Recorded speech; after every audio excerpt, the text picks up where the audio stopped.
বড় ভাই ইলেকশন তো আইসে গেল। আইসে গেলে আমি কি করব? আমার তো দল থেকে তাড়া দিছে, আমাকে নমিনেশন দিবি না নে। আরে আমি দাঁড়াবো। নমিনেশন নমিনেশন না দিলে স্বতন্ত্র দাঁড়াবো। না দাঁড়াইলে 10-12 জন ক্যান্ডিডেটে কম পক্ষে 80-90 লক্ষ টাকা চাঁদা দিতে হইব। নিজে যদি দাঁড়ায় যায় তাইলে কেউ তো চাঁদা চাইতে পারবো না। টাকা পয়সা অত খরচ হইব না। বাতিজা আছে, ভাই আছে। জি আঙ্কেল, 5 লাখ টাকা দিবেন, চিটাগাং যাবো, লেটেস্ট মাল নিয়ে আসবো, ইলেকশন চাপা। তাইলে বড় ভাই অনুমতি দিলেন তাইলে আমারে?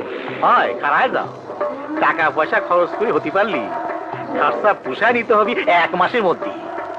বাবা তোর দূরে যাইতে হবে না, এই ইলেকশনের নামে যে চাঁদা কালেকশন হবে খরচ কইরাও 20 লাখ টাকা পাইতে যাবে।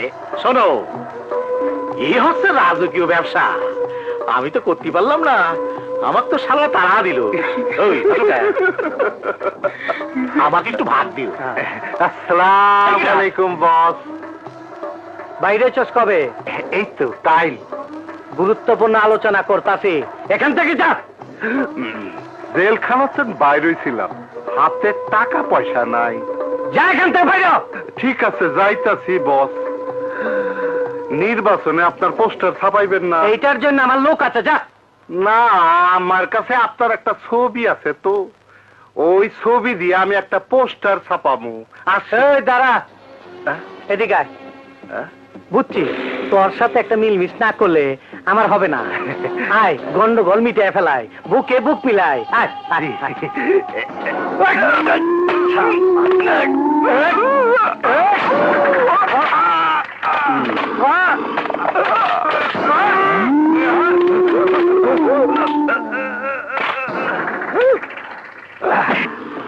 কি করলে? এই শালা একটা চিটার, বহুদিন ধরে আমার জ্বালাইতে আছে বড় ভাই, হিসাব নিকাশ মিটাই ফেলাইলাম। তাহলে ভালো। এই শালারে দইরা গোলসান লেগে ফেলাই দে, যা। বয়ন বড় শালারে খায়া ফেলাইলাম।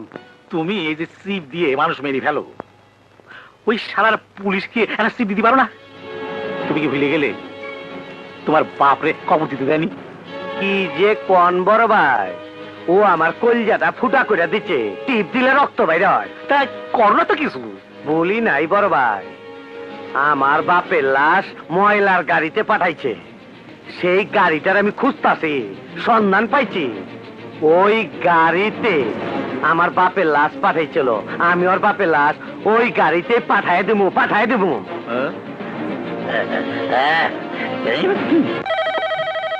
জাহানারা,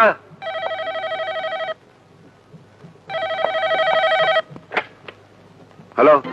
মেজর সাহেব, বউরে খোঁজেন নাকি?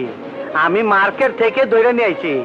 বউ পাইতে হইলে সিঙ্গার ব্রিজের আগে 2 কোনা রাস্তাটা আছে না, ওই জায়গায় আসেন। ওই জায়গায় এলেই বুঝবেন আমি কি জন্য নিয়ে আইছি। হ্যাঁ।